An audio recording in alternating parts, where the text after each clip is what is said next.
సోమేశ్వరుడికి, మా ఊళ్ళమ్మ తల్లికి, అందరికీ, దేవతలందరికీ నా హృదయపూర్వక నమస్కారాలు, ప్రార్థనలు తెలియజేసుకుంటూ, భీమవరం వదిలి పారిపోయాడని జగన్ ఈ మధ్యన అన్నాడు. ఇక్కడికి వచ్చి ఎవరు పారిపోతారో ఎవరుంటారో చూపిస్తుంది జగన్. ఇది ఎల్లప్రగడ సుబ్బారావు గారు టెట్రాసైక్లిన్ కనిపెట్టిన వ్యక్తి, భీమవరానికి చెందిన వ్యక్తి, కవి, చిత్రకారుడు అడవి బాపిరాజు గారు పుట్టిన నేల ఇది. విష్ణు కాలేజీల స్థాపకులు శ్రీ పివి రాజు గారు పుట్టిన నేల ఇది. అలాంటి నేలలో ఈ రోజున్న సమస్య ఏంటంటే గంగి శ్రీనివాస్ అని చెప్పి ఒక రౌడీ ఎమ్మెల్యే రాజ్యం వెళ్తున్నారు. ఇప్పుడున్న నాన్నతమ్ములకి, ఆడపడుచులకి, యువతులకి, అక్కచెల్లెలకి, పెద్దలకి, టీవీల్లో వీక్షిస్తున్న తెలుగు రాష్ట్రాల ప్రజలకి, ముఖ్యంగా ఆంధ్రప్రదేశ్ ప్రజలకి నేను భీమవరం నుంచి పారిపోలా, భీమవరాన్ని బలోపేతం చేయడానికి ఉన్నాను. ఇక్కడ నేను యుద్ధం చేసేవాడికి కత్తిచ్చి నువ్వు యుద్ధం చేయొద్దంటే ఎక్కడ పారిపోతాడు? గంధి శ్రీనివాస్ నన్ను ఎదురుగా పెట్టి మా పార్టీలో ఉండేవాళ్లే నాయకులు గతంలో ఆయన ఏమనకండి, మా ఇంటి బిడ్డను ఆయన కోడలుగా ఇచ్చాం, ఆయన తిట్టద్దండి, ఆయన ఈ మాట అనొద్దండి, అలా అంటే కాపులు ఓట్లు చీలిపోతాయండి, ఇలా అంటే ఆ ఓట్లు పోతాయండి, ఇలాంటి అంటే నాకు నిజంగా నీరసం వచ్చేస్తుంది. తప్పు చేసిన వాడు మన కులమా కాదా అని నాకు అనవసరం, తప్పు చేశాడా లేదా అన్నదే లెక్క. అంతే. ఎలాంటి మహానుభావుడు అంటే భీమవరం కోఆపరేటివ్ అర్బన్ బ్యాంక్ లేకుండా చేశాడు ఆ మహానుభావుడు. అంటే నాకు యుద్ధం చేయడం తెలుసు. ఇందాక నర్సాపురంలో చెప్తా ఉన్నా, నేను జగన్ మాట్లాడితే ఇక్కడికి వచ్చి పారిపోయాను అంటున్నాడు. జగన్ నీకు ఒకటి చెప్తున్నా, నీలాగా నాకు రౌడీ గ్యాంగులు లేవు నా దగ్గర, బ్లేడు ప్యాచ్లు లేవు నా దగ్గర, నీకు వంత పాడే అధికారుల బృందం లేదు నా దగ్గర. నువ్వు ఊహించుకో, ఒక్కడినే దశాబ్దం పాటు కేవలం మీ అందరి అండదండలే, మీ గుండెల్లో నన్ను పెట్టుకున్న బలమే ఈరోజు జనసేన పార్టీని నిలబడేలా చేసింది. జగన్ లాగా నాకు మొదటి తరం, మూడో తరం రాజకీయ నాయకుడిని కాదు, నేను మొదటి తరం రాజకీయ నాయకుడిని. ఎలాంటి వాడిని? వేల కోట్లు ఉన్నవాడిని కాదు, కింద స్థాయి నుంచి పైకి వచ్చిన వాడిని. ఎక్కడో నర్సాపురం మొగల్దూరులో ఒక 3.5 ఎకరాలు కమతా ఉంటే అది కూడా ఇంట్లో చిన్నమ్మల పెళ్లికో బిడ్డలపై అవసరాలకో అమ్ముకుంటూ వచ్చిన జీవితాలు మాయ. అలాంటిది నేను పార్టీ పెట్టి నిలబెట్టి ఇక్కడ దాకా కూర్చున్నాను, దమ్ముతో నిలబడి ఉన్నా. ఓడిపోయిన, దెబ్బ పడ్డ, 2 చోట్ల ఓడించిన, నిలబడే ఉన్న, పారిపోలా. రాజకీయాల్లోంచి పారిపోతే అప్పుడు నువ్వు పారిపో అని చెప్పి అప్పుడు నేను ఒప్పుకుంటా. కానీ ఇక్కడ కూర్చున్నాక గంధి శ్రీనివాస్ని అనకూడదు, వాళ్ళని ఈ మాట అనకూడదు అంటే నాకు యుద్ధం తన మన భేదం ఉండదు. తప్పు చేశాడా లేదా? ఇక్కడ యుద్ధం చేయడానికి అనుభవజ్ఞుడు, భీమవరం రాజకీయాల్ని నాకంటే బలంగా చేయగలిగే పులపర్తి ఆంజనేయులు గారు ఉన్నారు ఇక్కడ. చూడటానికి మృదు స్వభావి, మెత్తగా కనిపించే వ్యక్తి, లోపల గుండె గట్టిగా ఉన్న వ్యక్తి. అలాంటి బలవంతుడు. ఎందుకు నాకు ఆయన మీద గౌరవం అంటే నాకు ఒకటే, నేను ఓడిపోయినప్పుడు ఆయన సంబంధించిన కామన్ ఫ్రెండ్స్ దగ్గర ఆయన ఒక్క మాట, అరే పవన్ కళ్యాణ్ కనుక పోటీ చేస్తున్నంటే నేను పోటీలోంచి తప్పుకునేవాడిని, అది నాకు విషయం తెలియలేదని. నామినేషన్ వేసే వరకు నాకు తెలియలేదు ఆయన పోటీ చేస్తున్నారని. మనస్ఫూర్తిగా ఆ రోజు అనుకున్నా, అరే నేను ఇంత బలమైన నాయకుల సమూహం దగ్గరికి వచ్చి ఓట్లు చీలకుండా ఉంటే బాగుండేది అనిపించింది ఆ రోజు. అది ఉండిపోయి నేను ఒకటే కోరుకున్నా, భీమవరం ప్రజలు గెలవాలి, నా దగ్గర 200 కోట్లు పెట్టే స్తోమత నా దగ్గర లేదు. ఎందుకంటే నేను బ్యాంకులు దోపిడీలు చేయలేదు. ప్రతి ఓటుకి 6,000 ఇచ్చే స్థాయి నా దగ్గర లేదు.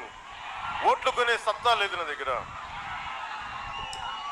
కానీ ఏదన్నా మాట్లాడితే నాకు ఇల్లు లేదు అని చెప్తారు భీమవరంలో. అరే, ప్రపంచాన్ని విశ్వాన్ని ఇల్లు చేసుకున్న వాడిని, మా ఊళ్ళమ్మ తల్లిని గుండెల్లో ఇల్లుగా పెట్టుకున్న వాడిని. ఈ తత్వం జగన్ లాంటి వాడికి అర్థం కాదు కదా. పొలిటికల్ పరిభాష వేరు.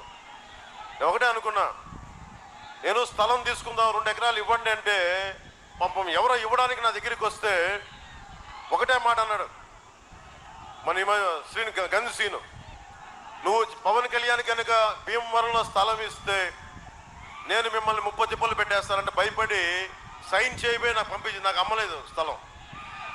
నాలాంటి వాడికే గంధి శ్రీని ఇలా బెదిరిస్తుంటే సగటు భీమవరంలో ఉన్న ప్రజల్ని ఎలా బెదిరించడం నాకు బాగా తెలుసు. సోడా కొట్టు పెట్టుకున్న వాళ్ళు కూడా బెదిరించేవాడు. ఫుట్పాత్ మార్కెట్ని ఫుట్పాత్ మీద వ్యాపారాలు చూసుకొని బెదిరించేవాడిని. మనకు మద్దతుగా నిలబడ్డారని చెప్పి వైశ్య సమాజాన్ని అందరినీ భయపెట్టినవాడు. పోయిన ఎన్నికల్లో గంధిసీని ఇప్పుడు నేను పోటీ చేయట్లా. ఇప్పుడు నీకు చెప్తున్నా, రూపాంతరం చర్చ నుంచి మా ఊళ్ళో మన గుండెల్లో పెట్టుకొని చెప్తున్నా, నీకు రోజులు దగ్గర పడ్డాయి. నీకు నువ్వు రౌడీజం ఎక్కువైపోయింది నీకు. ముఖ్యంగా నాకు మా ఇంట్లో ఆడబిడ్డనిచ్చాం గంధిసీని వాళ్ళ ఇంట్లోకి అన్నప్పుడు చెప్తా ఉన్నా. గంధిసీని కుటుంబ సభ్యులకు కూడా, అమ్మ నాకు మీ మీద బాధ లేదు, కోపం లేదు, కానీ మీ గంధిసీను సన్నిహితులు కానీ కార్యకర్తలు కానీ వాళ్ళు చేస్తున్న దోపిడీలు ఆగడాలు నాకు నచ్చలేదు. గంధిసీనుకి డిపాజిట్ లేకుండా చేయడమే పులపర్తి ఆంజనేయులు గారి గెలుపే లక్ష్యం. మనకి గుండాగర్దీ చేసేవాడు ఈ రోజున మాట్లాడితే నేను కాపు సామాజిక వర్గానికి చెందిన వాడిని చెప్పి గంధిసీనుకి నోరెక్కువ అయిపోయింది ఈ మధ్యన. ఇందాకే చెప్పాను, గంధిసీను నేను నీలాంటి రౌడీల్ని చిన్నప్పటి నుంచి చూశాను. నేను గుర్తుపెట్టుకో, నువ్వు మర్యాదగా మాట్లాడితే నాకు ఓకే. అలాగే గంధిసీను వెనకుండే రౌడీ మూకలు కూడా చెప్తున్నాను, గుర్తుపెట్టుకోండి. మీరందరూ కూడా ఎవరైనా కావచ్చు, ఇబ్బంది పెట్టకండి ప్రజల్ని. మీరు ఏ కులమైనా కానీ నాకు అనవసరం. భీమవరం తాలూకు ప్రశాంతతని దయచేసి చెడగొట్టకండి. ఇది చాలా బలమైన మధ్య తరగతి అట్టడుగు వర్గాలు, బాగా డబ్బున్న వారు అందరూ కలిసిమెలిసి ఉంటున్న నియోజకవర్గం ఇది. అలాంటి నియోజకవర్గంలో గూండాగర్దీతోటి మీరు ఏదైనా రాజ్యం మీకు చేస్తానంటే రోడ్డు మీదకి వచ్చి చొక్కా పట్టుకొని వెనక్కి పడిచి కొట్లాడటానికి నేను సిద్ధంగా ఉన్నాను. అంజిబాబు గారికి అండగా రేపు పొద్దున ఏదైనా చిన్న సమస్య వస్తే నేను చొక్కా మడిచి నేను వస్తాను రోడ్ల మీదకి. ఆ ధైర్యం మీకు ఇస్తున్నాను, ఆ మాట మీకు ఇస్తున్నాను. అలాగే గంధిసీన్ అభిమానులు కూడా చెప్తున్నాను. నా అభిమానులు చాలా మంది గంధిసీన్ చుట్టూ ఉన్నారు. వారికే చెప్తున్నా, మీరు సినిమాల్లో పవన్ కళ్యాణ్ హీరోగా చూస్తుండొచ్చు, నిజ జీవితంలో పవన్ కళ్యాణ్ వేరు. నిజ జీవితంలో పవన్ కళ్యాణ్ దేశం కోసం సమాజం కోసం చచ్చిపోయే వ్యక్తి.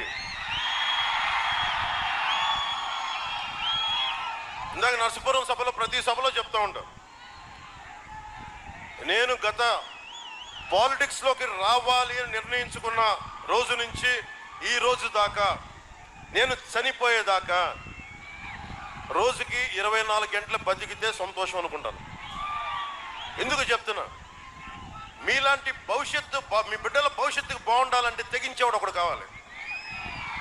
గంధిసీను ఒకటే చెప్తున్నా, మీరెవరన్నా సరే మీ నాయకుడు జగన్ కూడా చెప్పు, మీ దగ్గర బ్లేడు బ్యాచ్లు ఉన్నాయో గంజా బ్యాచ్లు ఉన్నాయో అందరినీ తీసుకొని భీమవరంలో నువ్వు కోరుకున్న సెంటర్కి రా, నేను ఒక్కనే వస్తాను చెప్తాను. ఒక్కళ్ళు కూడా నేను వద్దని చెప్తున్నాను ఈ రోజున. అలాంటి రౌడీ మూకలను పెట్టుకొని నువ్వు రా, నేను ఒక్కనే వస్తాను భీమవరంలో. నువ్వు ఏ సెంటర్ కావాలంటే ఆ సెంటర్కి రా, చెప్పు. పులివెందల నుంచి ఆ బాంబులు వేసే బ్యాచ్లను కూడా తెచ్చుకొని నీకు ఒక్కనే వస్తాను. నా పిచ్చ, నా తెగింపు మీకు తెలియదు. ప్రజాస్వామ్యాన్ని విఘాతం కలిగించే ఎవడైనా సరే కాళ్ళు కీళ్ళ కూడా కింద కూర్చోబెడతాను, గుర్తుపెట్టుకోండి. మీరేం దిగుచ్చారా? మీరు ప్రత్యేకంగా పుట్టారా? మీరు మిమ్మల్ని కొడితే ఒంట్లో నుంచి బ్లూ కలర్ బ్లడ్ వస్తా మీకు? ఒళ్ళు దగ్గర పెట్టుకొని మాట్లాడండి. జగన్ కూడా చెప్తున్నా, అమ్మా ఇంతమంది ఆడబిడ్డలు ఉన్నారు ఇక్కడ, ఇంతమంది ఆడపిల్లలు ఉన్నారు కింద, టీవీల్లో వీక్షిస్తున్న మహిళలు ఉన్నారు. ఒక రాష్ట్ర ముఖ్యమంత్రి, 151 మంది ఎమ్మెల్యేలు ఉన్నారు, 30 మంది పార్లమెంట్ సభ్యులు ఉన్న వ్యక్తి మాట్లాడితే వ్యక్తిగత జీవితం గురించి మాట్లాడతాడు. ఏం జగన్, నోరు ఎలా ఉందే నీకు? మీ సతీమణి భారతి గారిని పెళ్ళాం అంటే నీకు నచ్చుద్దా? జగన్ పెళ్ళాం భారతి గారు అంటే నీకు కోపం రాదా? అంటే మా జీవితాలు, మా వ్యక్తిగత జీవితాలు నీ నోటికి ఎదొస్తుంది మాట్లాడతావా? నీకు బుద్ధి ఉందా? నీకు ఏమాత్రం ఇంగిత జ్ఞానం ఉందా? నువ్వు ఒక ముఖ్యమంత్రివేనా? అరే, ఎవరి జీవితాల్లో, వ్యక్తిగత జీవితాల్లో ఒడిదుడుకులు ఉన్నావు? అందరి సంసారాలు సవ్యంగా సాగుతున్నాయా? ప్రతి కుటుంబంలో విభేదాలు లేవా? భార్యాభర్తల మధ్య అందరూ సమగ్రంగా సాన్నిహిత్యంగా ఉండలేని పరిస్థితుల్లో విడిపోతారు. అరే, నా జీవితంలోంచి వెళ్ళిపోయిన ఆడబిడ్డల్ని కూర్చోబెట్టి నువ్వు మాట్లాడితే ముగ్గురు పెళ్ళాలంటే మూర్ఖుడా, మూర్ఖుడా, నీ మూర్ఖుడా, దిగజారిపోయిన మూర్ఖుడా. ఏం ఒళ్ళు ఎలా ఉంది నీకు? భయపడతావా? ఎన్డీఏ కూటమి నరసాపురం పార్లమెంటు నుంచి భూపతిరాజు శ్రీనివాస వర్మ గారు పోటీ చేస్తా ఉన్నారు కమలం గుర్తు మీద.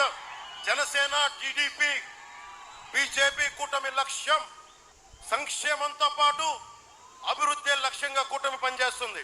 ప్రతి చేతికి పని, ప్రతి చేనుకి నీరు జనసేన, టీడీపీ, బీజేపీ కూటమి యొక్క లక్ష్యం. ఎన్నికల్లో హామీ ఇచ్చిన ప్రతి కార్యక్రమం అమలయ్యే విధంగా చూసే బాధ్యత జనసేనది. దీనికి బాధ్యత మేము తీసుకుంటాం. ఈ హామీలన్నీ అమలయ్యే విధంగా చూసే బాధ్యత జనసేనది. ఇచ్చిన ప్రతి హామీకి జవాబుదారీగా ఉంటాం. జనసేన, టీడీపీ, బీజేపీ కూటమి నదుల అనుసంధానం చేసే ప్రక్రియకి శ్రీకారం చుట్టి ప్రతి చేనుకి నీరందించి రాష్ట్రంలో వలసలు, పస్తులు లేని సంపూర్ణ, సమగ్ర, బలమైన స్వర్ణ ఆంధ్రప్రదేశ్ నిర్మించడమే మన లక్ష్యం. ఆంధ్రప్రదేశ్ కి జీవనాడి అయిన పోలవరం ప్రాజెక్టు కాల పరిమితిలో పూర్తి చేస్తాం. ప్రతి నీటి పట్టుని వాడుకోవడానికి సముద్ర పాలు కాకుండా చూడటమే కూటమి యొక్క లక్ష్యం.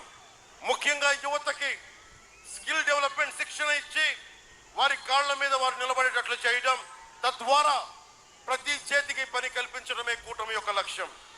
చేతి వృత్తులు, కుల వృత్తుల్ని పరిరక్షించడమే కూటమి లక్ష్యం. కూటమి అధికారంలోకి వచ్చిన వెంటనే మెగా టీఎస్సీ విడుదల చేస్తాం. ప్రతి సంవత్సరం క్రమం తప్పకుండా జాబ్ క్యాలెండర్ని విడుదల చేస్తాం. 50 సంవత్సరాలు నిండిన బీసీలకి నెలకి 4,000 రూపాయల పెన్షన్ 1వ తేదీనే ఇంటి వద్దనే అందజేస్తాం. స్కూల్కి వెళ్లే ప్రతి విద్యార్థినికి 15,000 రూపాయలు, ఎంతమంది పిల్లలు ఉంటే అంతమంది తల్లికి అందజేస్తాం. సంవత్సరానికి ఆడపడుచులకి, మహిళలకి 3 గ్యాస్ సిలిండర్లని ఉచితంగా అందజేస్తాం. ప్రతి రైతుకి సంవత్సరానికి 20,000 రూపాయలు ఆర్థిక సహాయం అందిస్తాం. ప్రతి మహిళకి నెలకి 1,500 రూపాయలు అందజేస్తాం. మహిళలకి ఉచితంగా బస్సు ప్రయాణం కల్పిస్తున్నాం. దానికి ఆటో సోదరులందరూ భయపడాల్సిన అవసరం లేదు. మీ జీవనోపాధికి భంగం కలిగించకుండానే ఆ పథకాన్ని ముందుకు తీసుకెళ్తాం. పేదల కడుపు నింపడానికి అన్న క్యాంటీన్లతో పాటు డొక్కా సీతమ్మ క్యాంటీన్లను కూడా ముందుకు తీసుకెళ్తాం. ముఖ్యంగా బీసీ సోదరులందరికీ సోదరీమణులకి జగన్ వచ్చాక 34% రిజర్వేషన్లు, స్థానిక ఎన్నికల రిజర్వేషన్లని 24% చేశారు. కూటమి ప్రభుత్వం రాగానే తిరిగి 24 నుంచి 30 నెలలకి దాన్ని పునరుద్ధరిస్తాం. బీసీ, ఎస్సీ, ఎస్టీ, మైనారిటీ నిధులని వారికే ఖర్చు చేస్తాం. ఎట్టి పరిస్థితుల్లో వాటిని దారి మళ్లించాం. ఏ ఉద్దేశంగా అయితే దాన్ని ఇవ్వబడిన నిధులు దానికోసమే ఖర్చు పెడతాం. ఇందాక అంజిబాబు గారు భీమవరం నాకు సంబంధించి ఇంత పెద్ద సంపద ఉన్న నగరం, ఇలాంటి చోట రేపు అంజిబాబు గారిని గెలిపించగానే దుర్గంధపూరితమైన మన డంప్ యార్డ్ని బరోడా తరహాలో దూరంగా ఇక్కడ పక్కన పెట్టి ఈ దుర్గంధం నుంచి భీమవరం ప్రజల్ని కాపాడుతుంది. మొదట మీకు ఇచ్చే హామీ.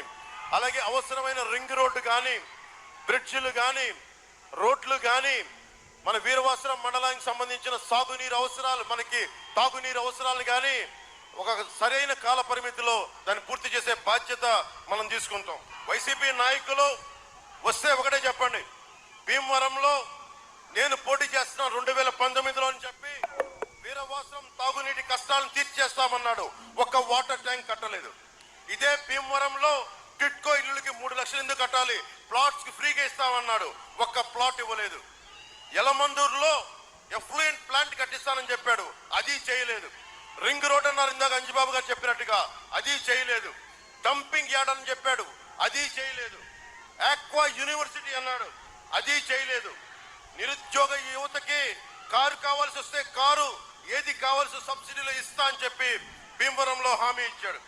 సబ్సిడీ తర్వాత విషయం, ఒక్క డిఎస్సి నోటిఫికేషన్ కూడా ఇవ్వలేదు, గ్రూప్ నోటిఫికేషన్ ఇవ్వలేదు. టెన్యూర్ మొత్తంలో ఒక కానిస్టేబుల్ కూడా రిక్రూట్మెంట్ కూడా ఇవ్వలేదు. రాష్ట్ర వ్యాప్తంగా జగన్ నేను భీమవరం నుంచి పారిపోయానని చెప్తాను. నువ్వు హామీల నుంచి ఎలా పారిపోయావు చెప్తాను. కొండంత రాగం తీసావు, కూని రాగాలు కోడి కట్టంత పోటు పడిచినట్లు ఉంటాయి. అవ్వలు, అక్కలు, చెల్లెళ్ళు, అన్న, తమ్ముడు అని సాగతీస్తూ నువ్వు చెప్పే హామీలు. ఇవాళ రాష్ట్రం మొత్తం జగన్ చెప్తున్న ప్రచారం చేసుకుంటున్న అబద్ధం, నవరత్నాలు అమలు పరిచాడు అని చెప్పి ఒక గోబల్స్ ప్రచారం.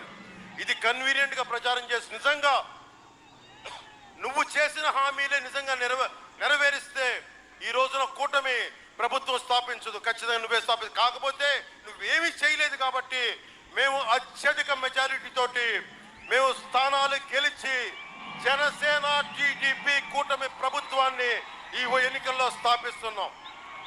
ఈ వైసీపీ ఫ్యాన్ కి సౌండ్ ఎక్కువ, గాలి తక్కువ.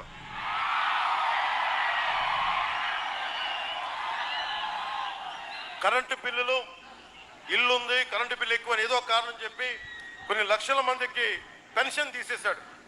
150 రోజులు పెన్షన్ రోజుల నుంచి తీసుకునే వాళ్ళు కూడా ఇప్పుడు కట్ చేశాడు. గత 5 సంవత్సరాల్లో ఎన్ని పెన్షన్లు తీశారని పెట్టిన ఆర్టీఐకి ఈ రోజు దాకా రిప్లై ఇవ్వాల. 2000 నుంచి 3000 చేస్తానని హామీ ఇచ్చాడు. అధికారంలోకి వచ్చాక మాట మార్చి దశల వారి అన్నాడు. 200 రూపాయలు పెంచి 3 సంవత్సరాల్లో, అలాగే 2250 రూపాయలు ఇచ్చి సరిగ్గా ఎన్నికల ముందు 3000 రూపాయలు చేశాడు. చాలా మంది అర్హులను తీసేశాడు. తీసేయగా మిగతా వాళ్ళని మోసం చేశాడు. మొన్న జనవరిలో 2,14,000 మంది అప్లై చేసుకుంటే 97,000 మందికి ప్రాసెస్ లో ఎంతమంది రిజెక్ట్ అయ్యారో ఇచ్చి మిగతా వాళ్ళందరికీ తీసేశారు. అలాగే అమ్మఒడి మోసం అనకాపల్లిలో చెప్పా. ఇప్పుడు డ్వాక్రా మహిళలకు చేసిన మోసం 5 లక్షల వరకు 0 వడ్డీ రుణ పరిధి 3 లక్షలు తగ్గించాడు.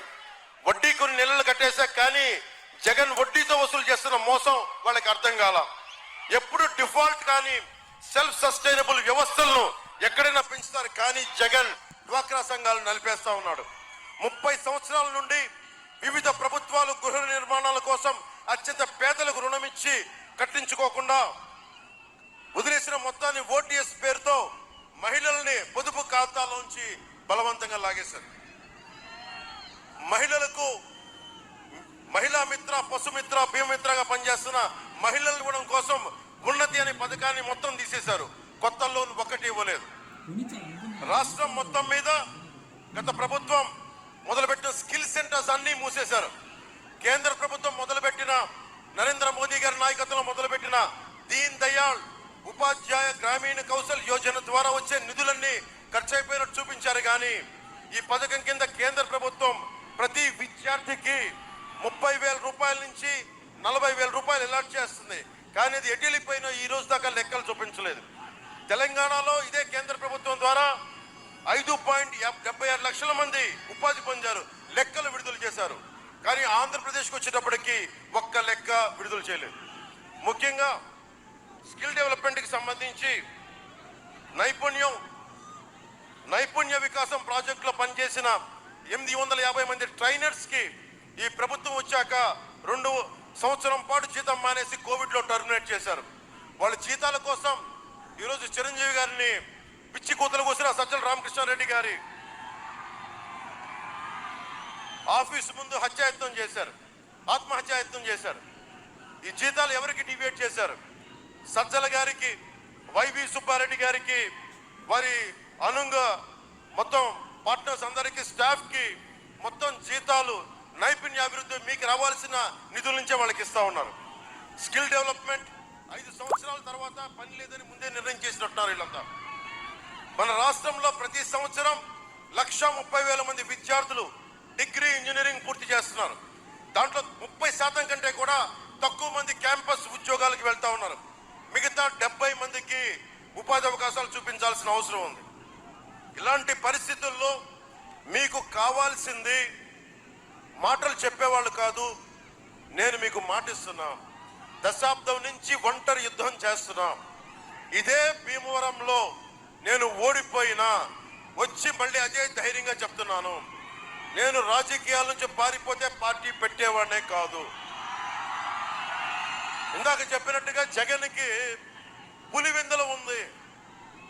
వాళ్ళ తాత, వాళ్ళ నాన్నగారు, వాళ్ళ బాబాయ్ వాళ్ళు చేసుకున్న నియోజకవర్గాలు. నేను పార్టీ పెట్టాలి, నా నిధులు నేనే సమకూర్చుకోవాలి, మనకు కావాల్సిన ఐడియాలజీ నేనే క్రియేట్ చేసుకోవాలి, నేనే ప్రభావితం చేయాలి. ఇన్ని చేసి నా దురదృష్టం, నాకు నియోజకవర్గాన్ని నేను దృష్టి పెట్టాల. సంపూర్ణ విశ్వం ఒక రాష్ట్రం కోసం ఆలోచించాను తప్ప అరే నాకు ఒక నియోజకవర్గం ఉండాలని దృష్టి నేను పెట్టాల. నాకు నిజంగా ప్రజలు 5 కోట్ల మంది ప్రజలు గుండెల్లో పెట్టుకున్నవాడిని. నా కోసం ఒక నియోజకవర్గం ప్రజలు 90% నిలబడతారనుకుని నేను నిజంగా దృష్టి పెట్టాల. కానీ ఈసారి జనసేనని బలంగా గెలిపించండి. పులపర్తి ఆంజనేయులు గారు, ఆయన అనుభవం చాలా అవసరం. పులపర్తి ఆంజనేయులు గారిపై ప్రశాంత్ ఆధ్వర్యంలో సంపూర్ణ, అతను దగ్గరుండి వాళ్ళ నాన్నగారికి అండదండగా నిలబడ్డారు. అలాంటి ప్రశాంత్ ఆధ్వర్యంలో సంపూర్ణంగా ఎలక్షనీరింగ్ చేద్దాం, బలమైన ఎలక్షనీరింగ్ చేద్దాం, నిలబడదాం, క్లాసు 10 చూపిద్దాం. ఎన్నికల్లో మనందరం ఆడబిడ్డలు ఉన్నారు ఇక్కడ. అందరికీ చాలా మంది విభిన్నమైన కులాలకు చెందిన యువతీ యువకులు ఉన్నారు. మీ అందరికీ గణాంకాలు తీస్తారు, కుల గణాంకాలు. ఇది ఏ కులం, ఏ సామాజిక వర్గం, మీ జీతభత్యాలు ఎంత, మీకు ఆస్తిపాస్తులు ఉన్నాయని అడుగుతారు. నాకేమనిపిస్తుంది అంటే, మీకేం కావాలి, నీకు ఎట్లాంటి స్కిల్ డెవలప్మెంట్ కావాలి, నీ అభిరుచి ఏంటి, నీకు ఏమైనా స్కిల్స్ కావాలా, నీకైనా మెరైన్ ఇంజనీరింగ్ మీద నీకు అవగాహన కావాలా, ఏదైనా ప్రత్యేకమైన స్కిల్ డెవలప్మెంట్ కావాలని చెప్పి ఆ గణాంకాలు అడిగే పరిస్థితుల్లో లేరు ఎవరు. మన చంద్రబాబు నాయుడు గారు నేను మాట్లాడతా ఒకటే చెప్పాను, భవిష్యత్తులో కుల గణాంకాలతో పాటు యువతకి కావాల్సిన ప్రతిభ, సమర్థత, అభిరుచి గణాంకాలను తీసుకోండి. దానికి తగ్గట్టుగా టైలర్ మేడ్ స్కిల్ డెవలప్మెంట్ చేయాలి. 2047కి భారతదేశం సూపర్ పవర్ అవ్వాలి అంటే ఒక దేశపు సంపద నదులు, అరణ్యాలు, ఖనిజాలు కాదు, కలల ఖనిజాలతో చేసిన యువత. అలాంటి యువతకి నేనే ఉన్నా. చాలా సభలో చెప్పాను, ఇంకోసారి చెప్తున్నా. నేను ఒకరిని వచ్చి ఒక చిన్నపాటి యాక్టింగ్ స్కిల్ నేర్చుకుంటే అది ఎంతో నాకు అభివృద్ధి చేసి చాలామంది అభిమానం సంపాదించుకొని ఒక పార్టీ పెట్టే స్థాయికి పట్టుకొచ్చింది. అలాంటిది మీకు చిరంజీవి గారు నాకు కూర్చోబెట్టి ఒక స్కిల్ డెవలప్మెంట్ నేర్పించారు. యాక్టింగ్ అని ఒక స్కిల్ డెవలప్మెంట్. ప్రభుత్వం ఎలా ఉండాలి అంటే, చిరంజీవి గారు వాళ్ళ తమ్ముడు పవన్ కళ్యాణ్కి ఎలాంటి స్కిల్ డెవలప్మెంట్ నేర్పించారో ఆంధ్రప్రదేశ్ ప్రభుత్వం ఎలా ఉండాలి అంటే చిరంజీవి లాంటి పెద్దనలాగా ఉండాలి. మీకు ఏం కావాలి, నీకు ఏం అవ్వాలని ఉంది? నాకు తెలియలే. చిరంజీవి గారు నన్ను అడిగినప్పుడు నీకు ఏం అవ్వాలందంటే నాకు తెలియదు, కానీ ఆయన కూర్చోబెట్టి పట్టుబట్టి నేర్పించారు నీకు ఇలాంటి ఇష్టాలు ఉన్నాయని. అలాగే ప్రభుత్వం పెద్దన్న పాత్రలో ఉంటే మీకు ఏం కావాలి, మీకు ఎలాంటి అభివృద్ధి కావాలి, ఎంత అలా కాకుండా కూర్చోబెట్టి మీకు 5,000 రూపాయలు ఇస్తామని చెప్పి వాలంటీర్ ఉద్యోగాలకు కూర్చోబెడితే సలసల కాగే రక్తాన్ని మీరు కూర్చోబెట్టి చిన్న ఉద్యోగాలకు పరిమితం చేస్తున్నాం. ఊహించుకోండి, నన్ను కూడా 5,000 రూపాయలు కట్టిపడేస్తుంటే ఈ రోజున జనసేన పార్టీ ఉండేది కాదు, ఈ రోజున ఎన్డీఏ అలయన్స్ ఫామ్ కూడా ఉండేది కాదు. ఒక్కడికి స్కిల్ డెవలప్మెంట్ నేర్పిస్తే ఇంత బలంగా ఉంటుంది. నేను మీ ఒకటే కోరుకుంటున్నా, జనసేన ఆధ్వర్యంలో కలిసి వస్తున్న కూటమి ప్రభుత్వం ఒక పెద్దనలా పనిచేస్తే మీకోసం ఒక సేవకుల్లా పనిచేస్తాను. నేను సర్వెంట్ లీడర్షిప్, సేవా నాయకత్వం మీకోసం ఒళ్ళు వంచి అహిర్నిశలు పనిచేస్తాం. గత 20 రోజుల నుంచి నాకు వైరల్ ఉంది. నా బాడీ అంత వైరల్ ఫీవర్ కంటిన్యూ అవుతా ఉంది. కానీ ఎందుకు నలుగుతున్నాను, ఎందుకు నిలబడుతున్నానంటే నా ప్రాణం పోయినా పర్లేదు, ఆరోగ్యం పోయినా పర్లేదు, మీ ఆరోగ్యం బాగుండాలి, మీ భవిష్యత్తు బాగుండాలి, దీనికోసం నిలబడాం. సో ముగింపు వాక్యాలు ఒకటే చెప్తున్నా, మమ్మల్ని నమ్మండి. ఒక్కళ్ళం కాదు, ఇద్దరం కాదు. కేంద్రంలో ప్రధానమంత్రి గారు, రాష్ట్రంలో నేను, నారా చంద్రబాబు నాయుడు గారు, మేమందరం కూర్చొని ఇక్కడ అసెంబ్లీలో మన భీమవరానికి పులపర్తి ఆంజనేయులు గారు, పార్లమెంటుకి భూపతిరావు శ్రీనివాస్ వర్మ గారు, ఉండికి రఘురామకృష్ణరాజు గారు, ఇలాంటి వ్యక్తులందరి సమూహం. పోయినసారి పశ్చిమ గోదావరి జిల్లాల్లో 15కి 15 కొట్టాం అసెంబ్లీలు. ఈసారి 15కి 15 అసెంబ్లీలు కొట్టడమే కాదు, ఒక్క వైసీపీ ఎమ్మెల్యే కూడా డిపాజిట్ లేకుండా చేయడం కూడా మన లక్ష్యం. జగన్, నువ్వు భీమవరంలో వచ్చి నువ్వు రెచ్చిపోయి మాట్లాడావు కాబట్టి ముగింపు నీతోనే ముగిస్తున్నా. జగన్ నీకు చెప్తున్నా, జగన్ కుటుంబ సభ్యులు కూడా చెప్తున్నా, మీ ఇంట్లో కూడా ఆడపడుచులు ఉన్నారు. ప్రతి ఒక్కరి జీవితంలో వారి వ్యక్తిగత జీవితం, నా జీవితంలోంచి వెళ్ళిపోయిన పాపం వాళ్ళను కూడా రోడ్ల మీదకి లాగుతున్నావు. ఇది ఎందుకు చెప్తున్నానంటే చాలా మంది పవన్ కళ్యాణ్ కదా అంటుంది, మాకేమవుద్ది అనుకుంటున్నారు. అనుకోకండి, వీళ్ళను వదిలేస్తే రేపు పొద్దున మీ ఇళ్లలోకి వచ్చి మీ ఆడబిడ్డలు కూడా అంటారు. చంద్రబాబు నాయుడు గారి సతీమణ్ణే వదల్లా, షర్మిల గారిని వదల్లా, డాక్టర్ సునీత గారి సొంత చెల్లెళ్ళు వాళ్ళిద్దరినే వదల్లా. మిమ్మల్ని ఎందుకు వదులుతాడు అనుకుంటున్నారు? జగన్ ఒక్కడు రౌడీజం చేస్తే అర్థం చేసుకోగలం. జగన్కున్న వ్యవస్థ, రౌడీ వ్యవస్థ అంతా కూర్చొని మీ ఇళ్లలోకి దూరి రేపొద్దున మీ ఆడబిడ్డల మాన ప్రాణాలని ఇబ్బంది పెట్టే మాటలు మాట్లాడితే మీరు ఎవరికి చెప్పుకుంటారు? చేతులు కాలేక ఆకులు పట్టుకుంటే ప్రయోజనం లేదు. అసలు ఇలాంటి దుర్మార్గాలకి అధికారం ఇవ్వకపోతే సరిపోతుంది. అందుకని ఓటుని చాలా జాగ్రత్తగా ఆచితూచి చేసి ఆలోచించి ఓటు వేయండి. నాకేం అవ్వదు. జగన్ ఒకటి అనుకుంటున్నారేమో, వైసీపీ నాయకులందరూ కూడా చెప్తున్నా, నేను భయపడే వ్యక్తిని కాదు. 10 సంవత్సరాలు గుర్తుపెట్టుకోండి, రేపొద్దున మా కూటమి ప్రభుత్వం వస్తుందని చెప్పి ధైర్యంతో చెప్పట్లా. 5 సంవత్సరాలుగా రోడ్ల మీద కొట్లాడుతూ ఉన్నాం. వైజాగ్లో నువ్వు పోలీసులు బూట్లతోటి నా రూముల్ని తలుపులను బద్దలు కొట్టించడానికి ప్రయత్నించి బయటికి వస్తే కూడా నేను అక్కడే పారిపోకుండా నుంచునే ఉన్నా, నిలబడే ఉన్నా. నేను ఆంధ్ర బోర్డర్లోకి వస్తానంటే నువ్వు తెలంగాణ పారిపో అన్నావు, బద్దలు కొట్టుకొని లోపలికి వచ్చాం ఆంధ్ర సరిహద్దు లోపలికి. జగన్ మర్చిపోకు, నువ్వు మహా ఫ్యాక్షన్ లీడర్ అనుకుంటున్నావేమో. నీలాంటి వాళ్ళని తన్ని తగలేయడానికి నాలాంటి విప్లవ స్ఫూర్తితో ఉన్న రాజకీయ నాయకుడే గట్టిగా ఉంటాడు, గుర్తుపెట్టుకో. నాకు అధికారం వీటన్నిటికంటే కూడా సమాజంలో స్వేచ్ఛ కావాలి. నాకు ఎవరు ఏ పని చేయాలనుకున్నా స్వేచ్ఛగా ఉండాలి. బాబాసాహెబ్ అంబేద్కర్ దారిలో వస్తూ ఉంటే ఆయన విగ్రహం కనిపించింది, ఒకటే గుర్తొచ్చింది, నువ్వు రాజ్యాంగ స్ఫూర్తిని దొంగలో తొక్కితే నేను కాళ్ళతో తొక్కుతారు ప్రజలు, గుర్తుపెట్టుకో, మర్చిపోకు. ఒకటే చెప్తా ఉన్నాను, ప్రభుత్వం మారబోతుంది. న్యూట్రల్గా ఉన్న ప్రజలందరికీ ప్రతి ఒక్కరు చెప్తున్నా, ఏ ఒక్క పథకాన్ని తీసేయం. ఉన్న పథకాలను పెంచుతాం తప్ప తీసే ప్రయత్నం మేము ఎప్పుడు చెయ్యం, పెంపొందింపజేస్తాం.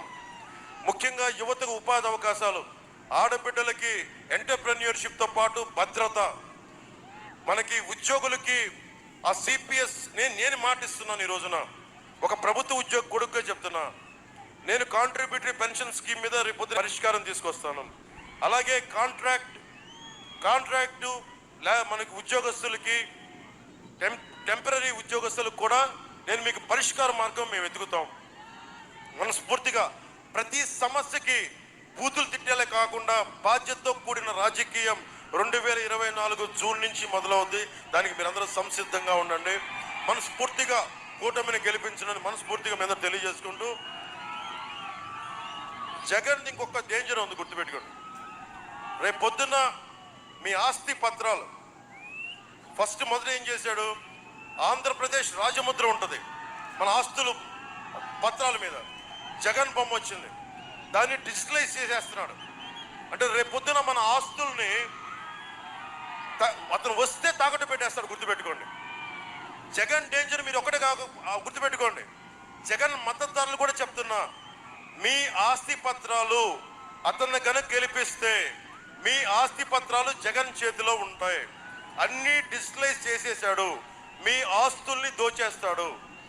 ఇన్ని విలువైన వేల కోట్ల ప్రభుత్వ ఆస్తుల్ని తాకట్టు పెట్టేసినాడు, మీ వ్యక్తిగత ఆస్తులు కూడా తాకట్టు పెట్టేస్తాడు. అందుకని జగన్కి ఓటేసేటప్పుడు జగన్ మద్దతుదారులకే చెప్తున్నా, మీరు ఆలోచించుకోండి. మావాడు అని చెప్పి భుజాల మీద ఎక్కించుకుంటే ఏం చేశాడు మీకు అర్థమైంది కదా. ఉన్న వాళ్ళందరినీ తన్ని తగలేశాడు. కానీ మేము, ముఖ్యంగా నేను, అన్ని మతాలని, ప్రాంతాలని, కులాలని గౌరవించేవాడిని. పార్టీలకు అతీతంగా నేను నిలబడతాను. కాకపోతే నాకు కావాల్సింది ఒకటే, రాజ్యాంగాన్ని పరిరక్షించండి. జనసేన, టీడీపీ, బీజేపీ కూటమి మేము మిమ్మల్ని పరిరక్షిస్తాం. అదొకటే. అన్నిటికంటే కూడా రౌడీజం, గుండాగర్ది, బ్లేడు బ్యాచ్లు ఇవి లేకుండా సమూలంగా తుడిచేసే బాధ్యత కూటమి ప్రభుత్వం తీసుకుంటుంది. దాని ముందుండి మేము నడిపిస్తాం. ఈ మాట మీకు ఇస్తున్నాను. మరోమారు మా కూటమి అభ్యర్థులందరికీ, మనకి రఘురామకృష్ణరాజు గారికి సైకిల్ గుర్తు మీద ఉండి నుంచి పోటీ చేస్తున్నారు. శ్రీనివాస్ వర్మ గారు, భూపతిరాజు శ్రీనివాస్ వర్మ గారు కమలం గుర్తు మీద నరసాపురం పార్లమెంటుకి పోటీ చేస్తున్నారు. పులపర్తి ఆంజనేయులు గారు, మీరు అందరూ ప్రేమగా పిలుచుకున్న అంజిబాబు గారు పగ్గిలే కొద్దీ పదునెక్కే గాజు గ్లాసు గుర్తు మీద పోటీ చేస్తూ ఉన్నారు. మనస్ఫూర్తిగా భారీ మెజారిటీతో గెలిపించవలసిందిగా మనస్ఫూర్తిగా కోరుకుంటూ, నా భీమవరం అన్నదమ్ములకి, ఆడపడుచులకి, అక్క చెల్లెలకి, పెద్దలకి, ప్రతి ఒక్కరికి నేను భీమవరం వదిలేళ్ళలా, భీమవరాన్ని గుండెల్లో పెట్టుకున్నాను. భీమవరం నా గుండెల్లో పెట్టి తీసుకెళ్తున్నా. ప్రతి సమస్య మనం అంజబాబు గారు అడిగా, అంజబాబు గారికి ఒకటే మాట చెప్పి ఈరోజు మీ ముందు అడుగుతున్నాం. నాకు ఒక స్థలం నాకు చూపించండి, నా డబ్బులతో నేను కొనుక్కుంటా, మా వాళ్ళకి నేను దగ్గరే ఉంటాను, మీకు అండగా ఉంటాను. నాకు స్థానికంగా మీరు అండ లేకపోతే నాకు ఎవరు అమ్మడానికి ఎవరు లేరు నాకు. సో నాకు ఎవరు తెలియదు. అందుకే మీరే నాకు ఒక స్థలం ఇచ్చి నేను డబ్బులు ఇస్తాను. నాకు ఒక స్థలం చూపించి పెట్టండి, నేనే కొనుక్కొని జనసేన నేను వచ్చి కూర్చుంటాను మీకు సమస్య వచ్చినప్పుడు. మనస్ఫూర్తిగా కృతజ్ఞతలు తెలియజేసుకుని ఒకటి, hello AP, hello AP, hello AP, జై తెలుగుదేశం, జై బీజేపీ, జై జనసేన, జై హింద్.